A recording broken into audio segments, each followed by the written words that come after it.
Qual é a relação da delimitação que você fez com aquele tema que foi proposto? Temas objetivos são mais fáceis de serem tratados.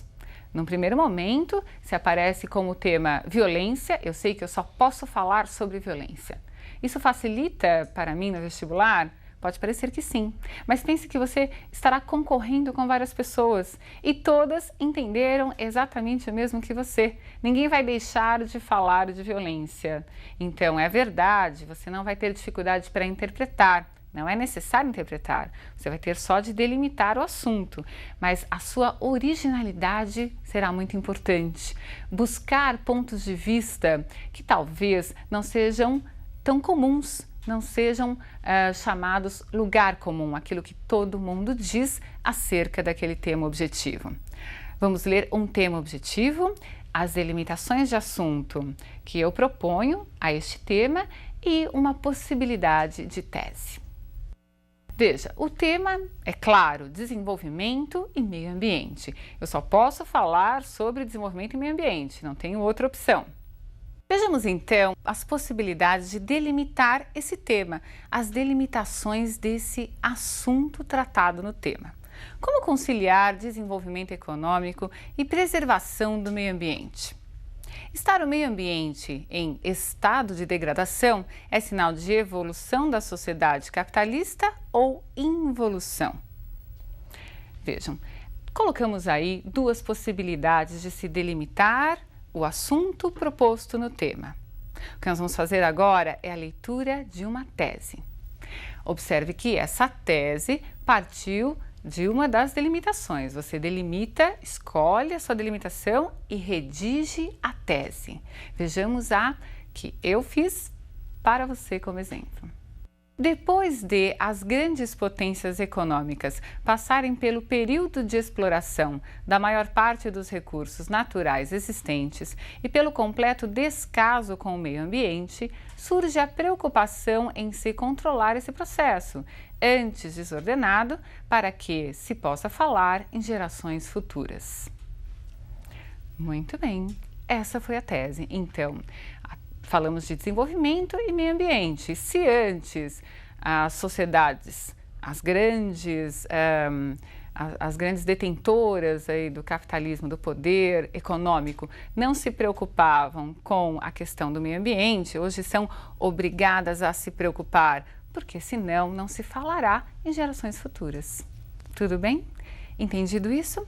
Tema subjetivo você vai interpretar, mas sempre vai passar pela delimitação do assunto para você redigir sua tese.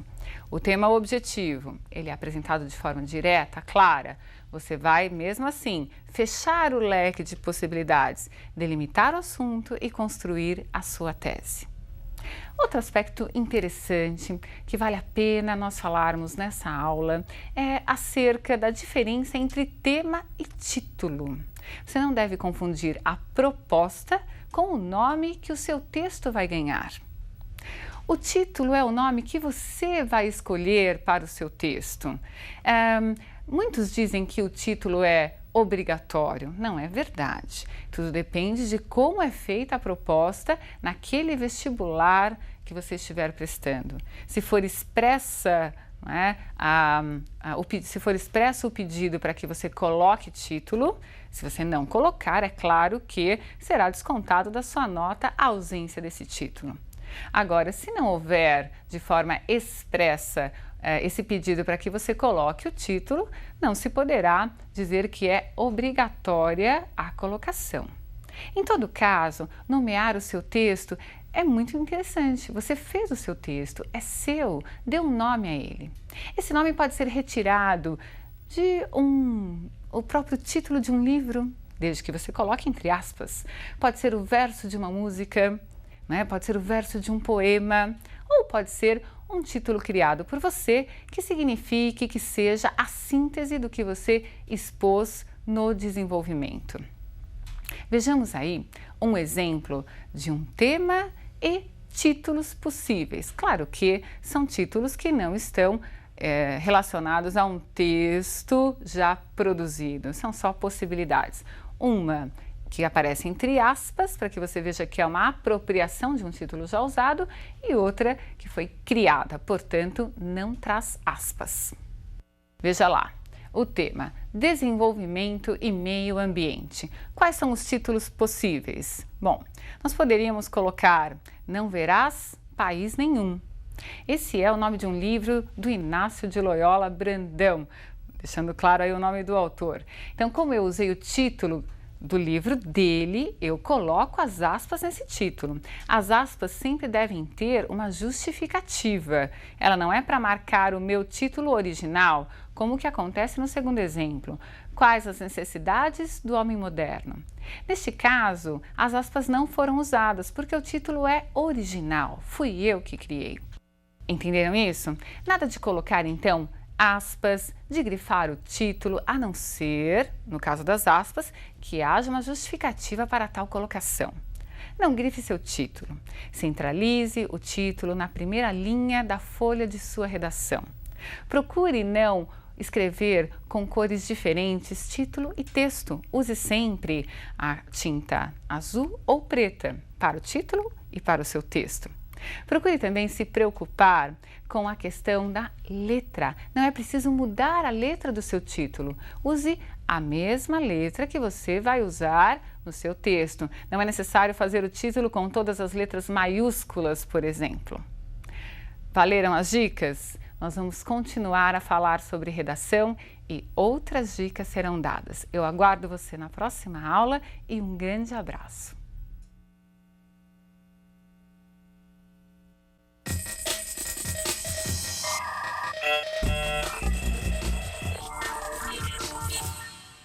Olá, tudo bem com você?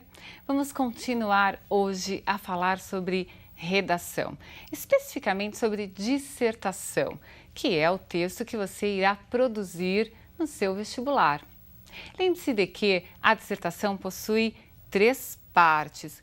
Trata-se de um texto formal, portanto, essas partes deverão estar presentes, até porque você vai construir um texto a partir de um raciocínio lógico. Então, qual é o raciocínio lógico? Apresentar uma ideia, defendê-la e depois fazer a conclusão de tudo aquilo que você expôs. Tudo bem? Como se chamam essas partes na dissertação, que é esse texto formal? Tese, desenvolvimento e conclusão. Já trabalhamos aqui, já fizemos juntos, não é? Algumas teses. Nós já fizemos delimitação de tema. Não é? Então, nós lemos temas objetivos e temas subjetivos, conseguimos delimitar assuntos e criar as teses. Você se lembra disso? Você acompanhou essa aula? Muito bem. O que faremos hoje será argumentar. Quais são as formas de argumentação? Como você pode defender a sua ideia? Lembre-se de que tudo aquilo que você experimenta, as suas experiências pessoais, os filmes a que você assiste, todas as leituras que você fizer, né, leituras literárias, leituras não literárias, a leitura de jornais diariamente, a leitura de revistas, enfim, a sua observação, a forma de ver o mundo vai aparecer quando você escolher os elementos que colocará para defender a sua ideia. Então, a argumentação é baseada em seus conhecimentos acerca daquele tema proposto. Combinado? Nós utilizaremos uma tese. Qual é a nossa tese para se argumentar? Então, nós vamos falar aqui que a introdução da tecnologia na produção gera desemprego. Quais são as formas de se falar a respeito desse assunto? Veja a primeira. Utilize-se de fatos históricos. Lembre-se das suas aulas de história, das suas aulas de geografia, não é? Veja aí que nós fizemos uma trajetória. A relação entre desemprego e tecnologia não é uma inovação da economia contemporânea. Já durante a Revolução Industrial, no final do século XVIII, os operários protestavam e quebravam máquinas para tentar deter o desemprego e a redução de salários que a presença delas provocava. Com esse argumento, a ideia é dizer, veja, não é um problema atual, o desemprego que hoje existe há algum tempo e também pelo mesmo motivo. Qual é o motivo? A introdução das máquinas, da tecnologia na produção, na indústria. Essa é uma ideia para o desenvolvimento. É claro que você pode discordar, né? Você pode ter outras formas de ver esse mesmo assunto, mas estamos partindo de uma ideia, a ideia de que essa introdução gera desemprego. Vamos ver então outra forma de argumentar ainda sobre essa mesma tese. Veja lá. Utilize-se de dados estatísticos, né? Procure elementos atuais, informações talvez que você já tenha aí no seu arquivo pessoal, né? Nos quais haja a demonstração numérica da tese que você está defendendo. Então, olhe, observe. Uma análise dos dados sobre desemprego nas últimas 2 décadas mostra uma rápida substituição do trabalho humano por máquinas e equipamentos, cada vez mais presentes nas fábricas. Os trabalhadores na indústria, nos anos 80, representavam mais de 40% do total de trabalhadores. Nos anos 90, este número caiu para 30%, dados que evidenciam a diminuição da oferta de empregos na indústria. Muito bem, se você pensar, né, no número total de trabalhadores na indústria existentes no país, essa redução de 10% é uma redução importante e considerável. E no texto, na nossa argumentação, atribuímos essa redução à introdução da tecnologia nessa indústria, né, no meio de produção. Entendido? Então, essa foi uma forma de argumentar a partir da afirmação inicial. Vamos relembrar qual é a tese. Leia novamente na tela para que você acompanhe os 2 últimos tipos de argumentação. A introdução de tecnologia na produção gera desemprego. Veja, você pode então utilizar mais 2 outras formas. Você pode utilizar mais várias formas. Eu estou oferecendo 4 tipos hoje para servirem de modelo. Então, observe agora qual é o outro modelo que eu estou oferecendo. Esse modelo é um modelo de argumentação por comparação. Quando eu falo que é um modelo, é porque você pode se basear nele para construir a sua argumentação aí na sua casa. Então veja, vamos comparar elementos. Essa comparação pode ser geográfica, social, cultural, enfim, trace elementos que você perceba que a partir da confrontação, né, confrontando um elemento com outro elemento, comparando, é possível você defender a sua tese. Então está lá. A situação do desemprego nas áreas industriais brasileiras não é diferente daquela encontrada em outros centros industriais do mundo, onde também são procuradas alternativas frente à elevação do contingente de desempregados. Observem que a ideia é dizer não é um problema local, é possível estendê-lo para outras regiões, outros países. Então, essa é uma comparação que justifica a tese. A última forma que vou apresentar para você de argumentação é a refutação. Para refutar, você vai precisar de habilidade, tanto na forma de escrever, na clareza na colocação das ideias, como também em relação ao conhecimento que você possui sobre o assunto. Veja o que é a refutação e observe se esse é um modelo interessante para você treinar e usar na sua redação. Lembre-se, estamos falando que a tecnologia gera desemprego. Vamos refutar, vamos duvidar dessa afirmação? Então, aparece aí. Podemos, entretanto, duvidar dessa afirmação.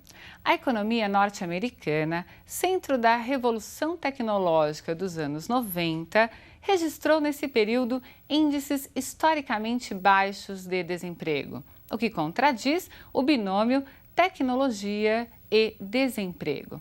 Observem que Para se refutar, eu tenho de ter conhecimento de causa, eu vou sair do lugar comum.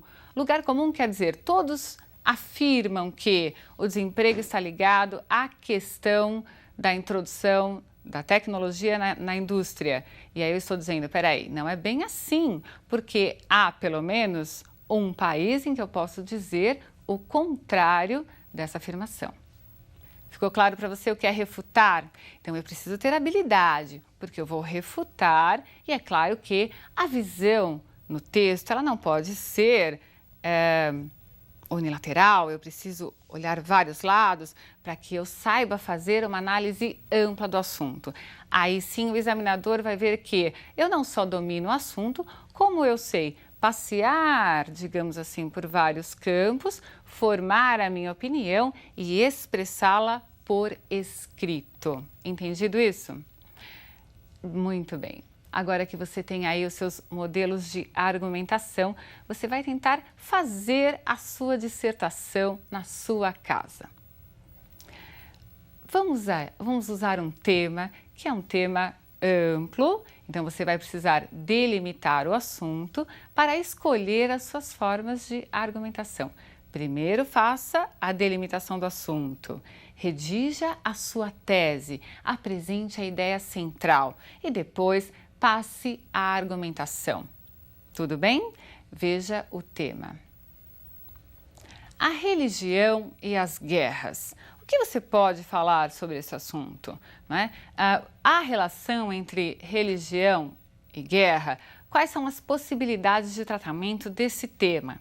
Delimite esse assunto, redija a sua tese, faça a sua afirmação central. A partir daí, lembre-se dessas formas de argumentar. Procure usar, então, dados históricos, procure utilizar dados estatísticos, procure utilizar comparações, enfim, misture até esses elementos que nós já vimos possíveis de serem colocados na argumentação. Entendido? Pense em aproximadamente 30 linhas, não é? Você vai precisar manter a chamada coesão textual. Mesmo que resolva colocar todos esses tipos de argumentação no mesmo texto, apenas será possível se você mantiver a ligação entre os parágrafos e as ideias expostas. O seu texto é uma unidade. Ele deve aparecer para o leitor como uma única ideia desenvolvida, não é? Então, se é uma unidade, você tem de ligar os parágrafos. Combinado? Muito bem.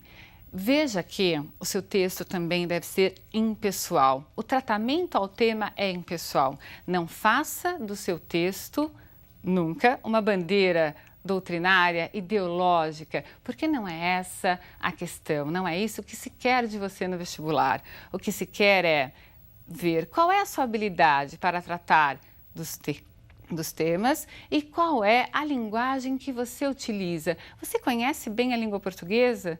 Você é claro na exposição de ideias? Você é prolixo, quer dizer, fala muito com pouco conteúdo? Você é sintético demais? Muito bem, você vai mostrar isso para o examinador. E para conseguir um bom resultado, só é possível consegui-lo treinando, não é? Treine, redija ao menos uma redação por semana, no mínimo. Quanto mais você treinar, melhor será o seu resultado. Combinado? Espero você então na próxima aula. Um grande abraço!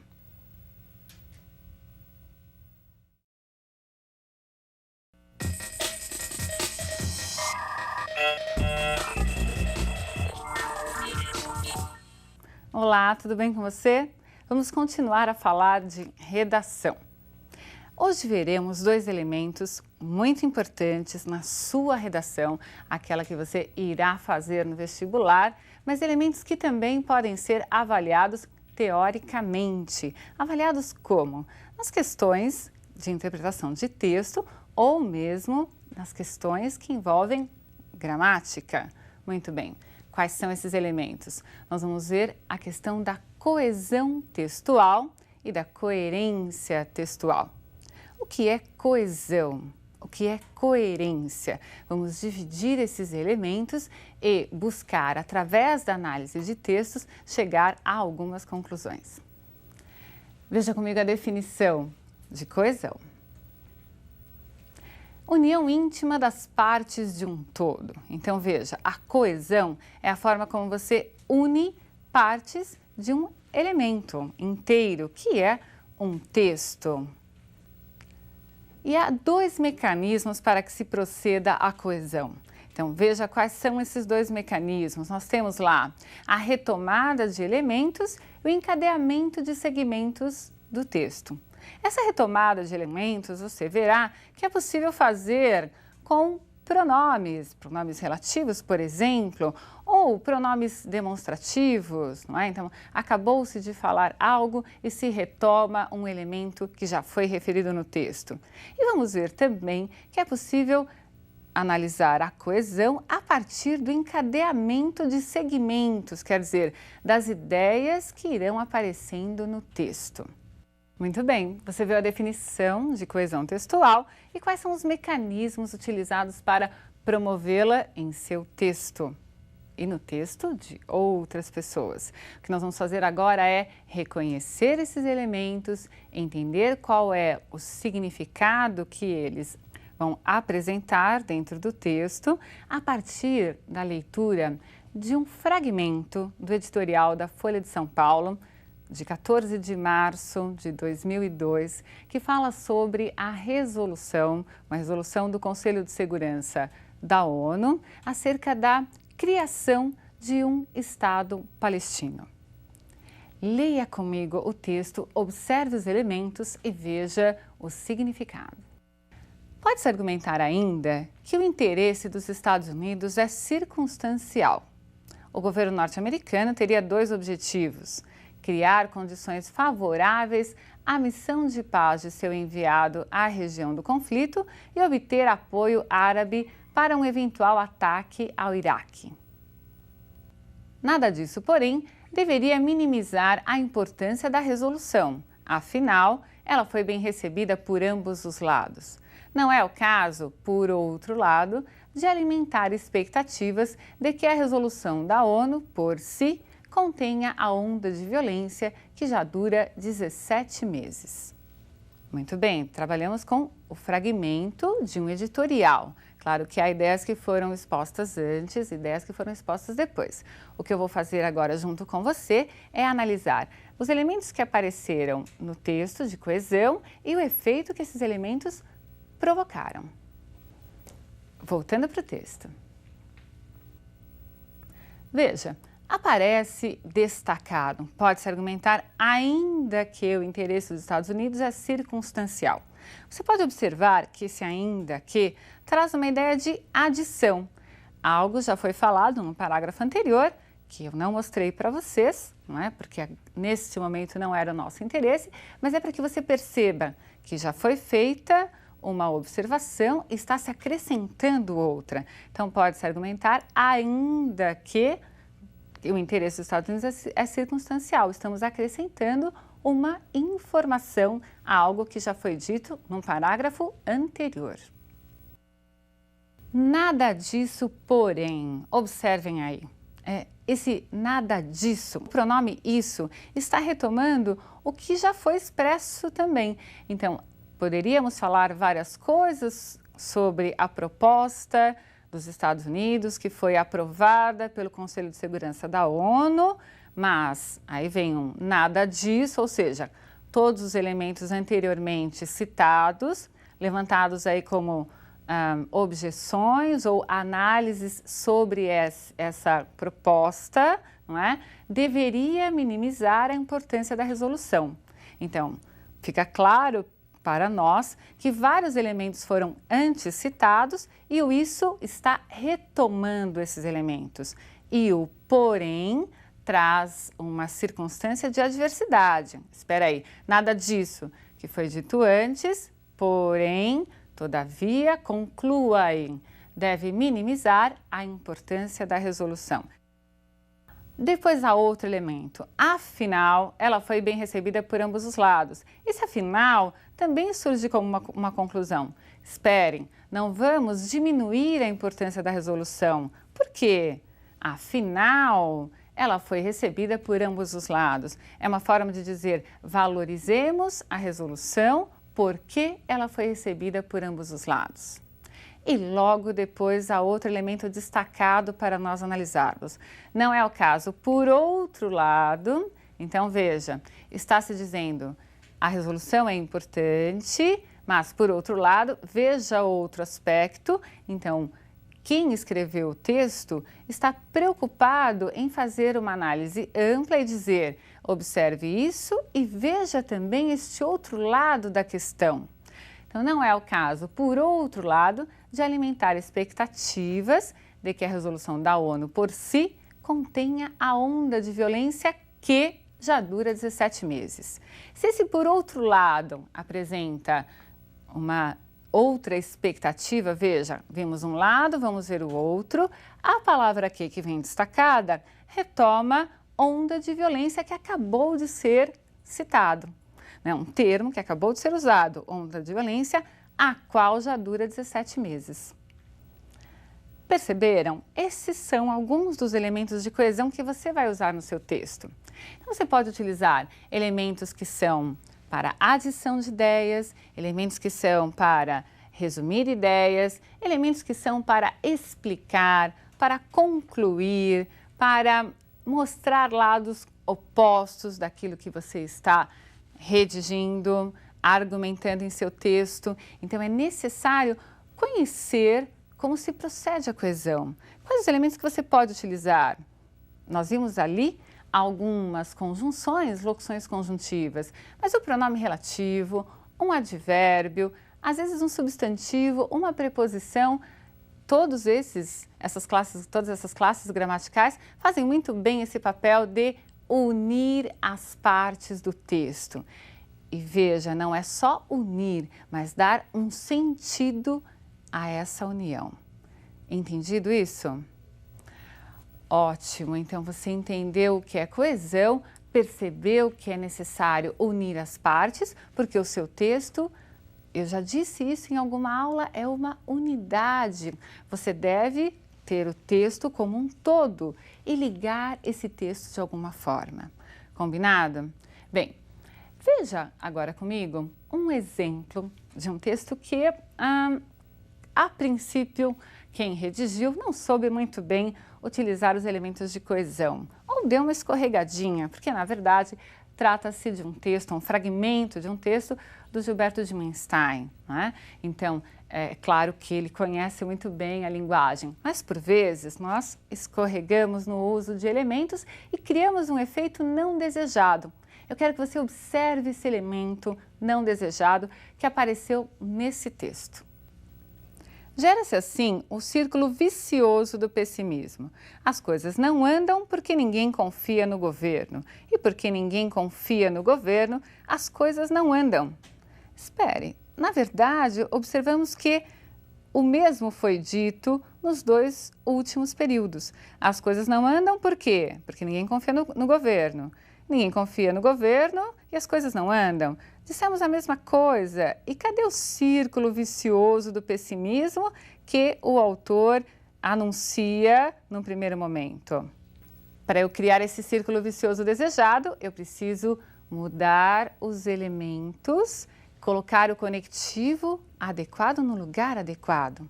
Então vejamos como ficou a transformação desse texto já com a coesão adequada. Gera-se assim o círculo vicioso do pessimismo.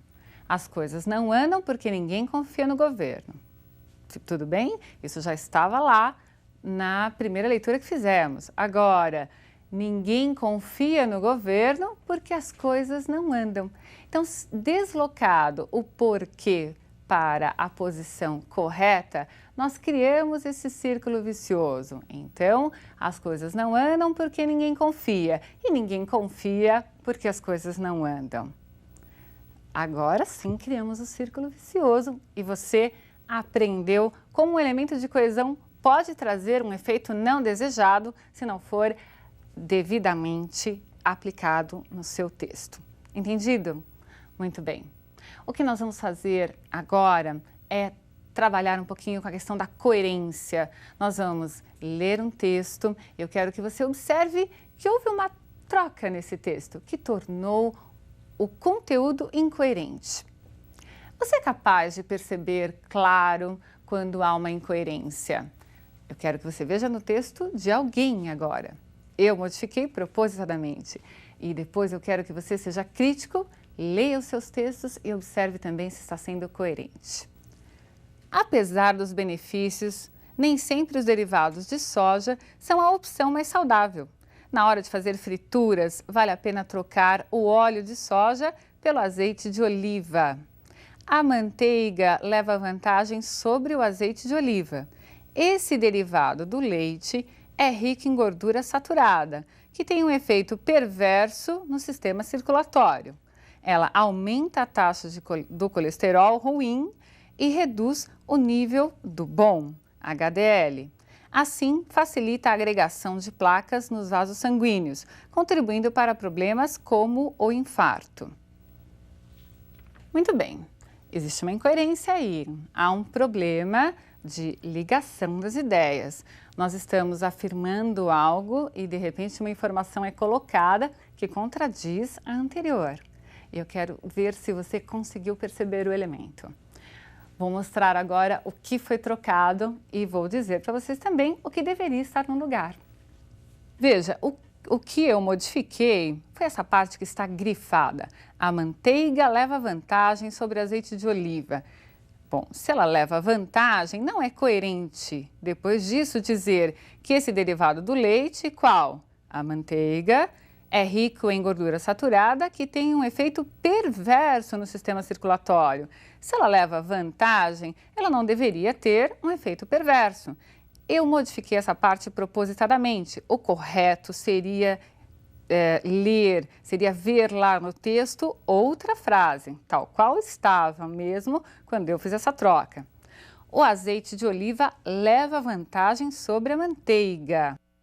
Muito bem, agora dizendo que o azeite de oliva leva vantagem sobre a manteiga, é coerente o que veio depois. Aí se diz que esse derivado do leite é, na verdade, algo que vai ser prejudicial ao organismo. Entenderam então? Ótimo, você percebeu a incoerência e eu quero que depois você pratique, perceba nos seus textos. Um grande abraço para você e até a próxima aula.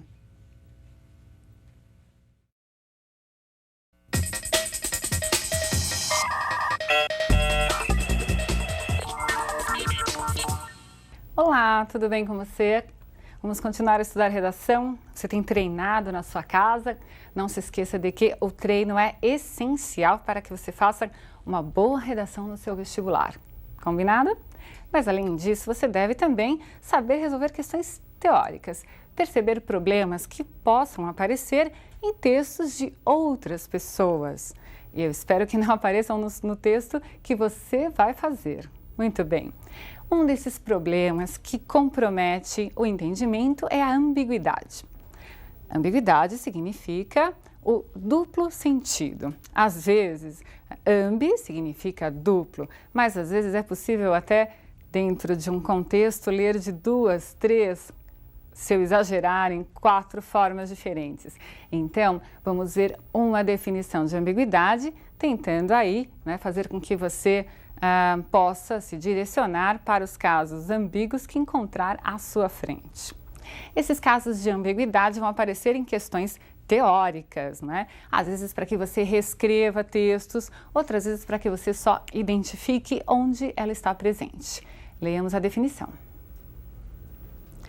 É o que se pode entender em mais de um sentido. Tudo bem? Então, ambi significa 2, mas como eu disse, às vezes em mais de 2, 3 sentidos, quem sabe? A ambiguidade às vezes pode ser proposital. Então, em textos publicitários, a ambiguidade às vezes é criada para chamar a atenção do receptor. Em certas letras de música, talvez até em poemas, você encontra ali o duplo sentido como uma forma de atrair atenção ou então de tornar o texto mais interessante, mais instigante. O grande problema é quando essa ambiguidade é um erro, quer dizer, quando ela foi cometida sem a intenção de provocar determinado efeito no receptor. Nós vamos ver aí dois probleminhas, não é? Que num caso foi proposital, no outro caso foi incidental. Alguém escreveu de forma que não deveria, veja lá.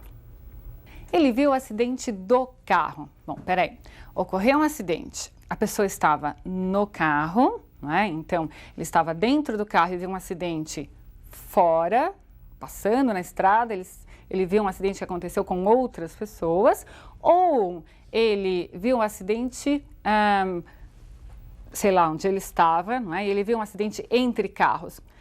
Eu não sei aí direito qual é a posição desse ele. Então, esse ele estava dentro do carro ou ele estava fora do carro? O que eu posso dizer com certeza? Não sei, está ambíguo, não é?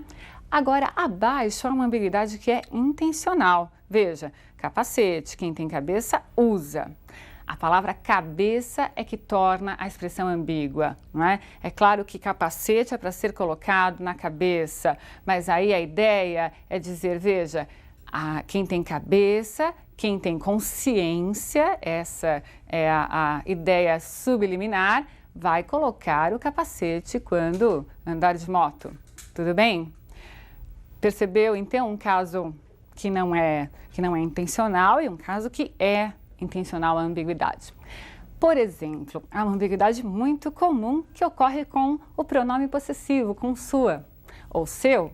Eu digo assim, o policial devolveu o menino à sua casa. Não é? Peraí, devolveu o menino à sua casa. É a casa do policial ou é a casa do menino? O que você consegue entender? Você vai dizer, não, é óbvio, ele devolveu